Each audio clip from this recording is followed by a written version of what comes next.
हाथी घोड़ा पाल की जय कन्हैया लाल की। इस बार यह जयकारे राजधानी दिल्ली समेत सभी मंदिरों में खूब लगाया गया, क्योंकि देश भर में कृष्ण जन्मोत्सव की धूम रही। और इस बार देशवासियों ने कोरोना महामारी समाप्त होने पर अपने त्योहार धूमधाम से मनाए। इस कड़ी में राजधानी दिल्ली के शिवाजी कॉलेज रोड पर स्थित Kohli tent house Rajouri garden में श्री कृष्ण जन्माष्टमी समारोह धूमधाम से आयोजित किया गया। कार्यक्रम की शुरुआत दीप प्रज्वलित करके की गई और भगवान श्री कृष्ण की झांकियां द्वारा रंगारंग कार्यक्रम प्रस्तुत किए गए। इस भव्य समारोह में राजधानी दिल्ली सहित अन्य राज्यों से हजारों की संख्या से भक्तजन उपस्थित रहे और मधुर भजनों का आनंद उठाया। सर, वासने समाज के द्वारा जो आज जन्माष्टमी का कार्यक्रम है, क्या कुछ कहना चाहेंगे इसके बारे में? श्री वैश्य वासने समाज द्वारा आयोजित इस कृष्ण जन्माष्टमी समारोह में सबसे पहले तो मैं सभी भक्तों को कृष्ण जन्माष्टमी की ढेर सारी शुभकामनाएं देता हूं और आज गौरवान्वित महसूस कर रहा हूं स्वयं को इस कार्यक्रम में आकर। सर, 16 साल पहले आपने 16 साल का 2001 में आपने गाया था कभी प्यासे को पानी पिलाना, तब भी आप ऐसे ही थे, आज भी वैसे क्या राज है सर? बस केवल इतना कहूँगा कि ईश्वर के चरणों में मन लगा रहता है, सबसे पहली बात। और दूसरा, सब कुछ खाइए किंतु गम मत खाइए और दूसरों से ईर्ष्या मत कीजिए, तो निश्चित रूप से आपके चेहरे पर वैसे ही रौनक रहेगी। समाज की एकता जो आप देख रहे हैं, क्या कुछ कहना चाहिए इसके बारे में? निश्चित रूप से हमारा समाज वर्षों पहले भी एकजुट था, आज भी एकजुट है। केवल और केवल यदि कहीं हमें कोई कमी नजर आती है तो वो होता है व्यक्तिगत रूप से जो हमारी आत्मा है वो कहीं ना कहीं मलिन हो चुकी है। केवल अंदर के रावण और कंस को मारने की आवश्यकता है। एक ऐसा सुदृढ़ समाज आने वाले समय में खड़ा होने वाला है जिसकी एक चित्र आदरणीय मोदी जी ने भी हमें दिया है। सर, 2 लाइनें आपके उस भजन का। जी बिल्कुल। कभी प्यासे को पानी पिलाया नहीं, बाद अमृत पिलाने से क्या फायदा। श्री वैश्य वासने कृष्ण जन्माष्टमी समारोह सभा गत काफ़ी वर्षों से लगभग 20वां कार्यक्रम आज ये वाला कार्यक्रम है।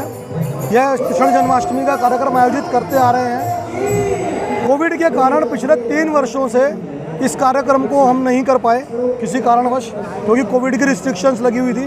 तो 3 वर्ष के बाद ये भव्य कार्यक्रम बहुत काफ़ी समय के बाद में हो रहा है और समाज का जिस प्रकार से एकत्रीकरण यहाँ हो रहा है, एक बहुत ही सुंदर भव्य कार्यक्रम जिसमें कुमार विशु जी के भजनों से और बहुत बड़े बड़े महान कलाकार यहाँ पे आए हुए हैं, महान संत हमारे बीच आए हुए हैं। उन सबके दर्शन करने का हमें सौभाग्य प्राप्त हो रहा है, उनके भजनों का श्रवण करने का हमें सौभाग्य प्राप्त हो रहा है।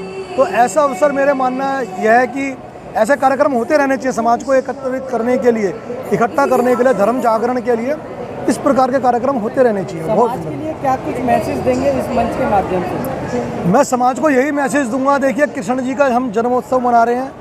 कृष्ण जी के जीवन से हमें बहुत कुछ प्रेरणा लेने की आवश्यकता है।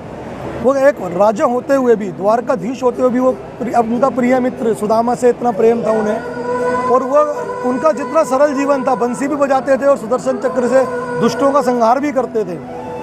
कितना सरल उनका जीवन रहा है। उन्होंने किस प्रकार से गीता जी का संदेश दिया है संसार को, एक बहुत बड़ा उनका संसार के लिए एक देन है जो गीता जी के रूप में हमें प्राप्त हुई है। तो हमें ये बहुत बड़ी शिक्षा हमें कृष्ण जी भगवान जी से लेनी चाहिए।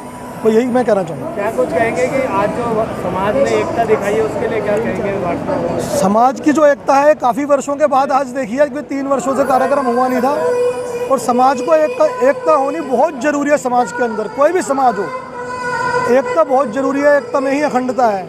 और हमारे आदरणीय प्रधानमंत्री नरेंद्र मोदी जी जिनका सबका साथ और सबका विकास का जो नारा है, वो इसी एकता और अखंडता के कारण उन्होंने बोला सबका साथ और सबका विकास। और इसी प्रकार से जिस प्रकार एकता है, ऐसे सबका साथ बना रहेगा तो उसी में समाज का विकास होगा। दे रहे हो कृष्ण जन्माष्टमी के माध्यम से। सबसे पहले तो सभी को राधे राधे।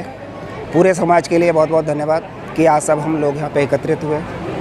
बहुत ही हम सब लोग हर्षोल्लास के साथ हम अपना कृष्ण जन्मोत्सव मना रहे हैं और मैं पूरे समाज को धन्यवाद देता हूँ कि हम सब लोग यहाँ पे एकत्रित हुए। जय श्री राधे, जय श्री कृष्ण। संख्या में देखा जा रहा है कि महिलाएं भी एकत्रित हैं, क्या कुछ मैसेज दे रहे हैं? क्या एक शक्ति प्रदर्शन माना जाए? बिल्कुल, देखिए कोई भी कार्य कोई भी कार्य, इवन भगवान का भी कार्य बिना शक्ति के नहीं हो सकता।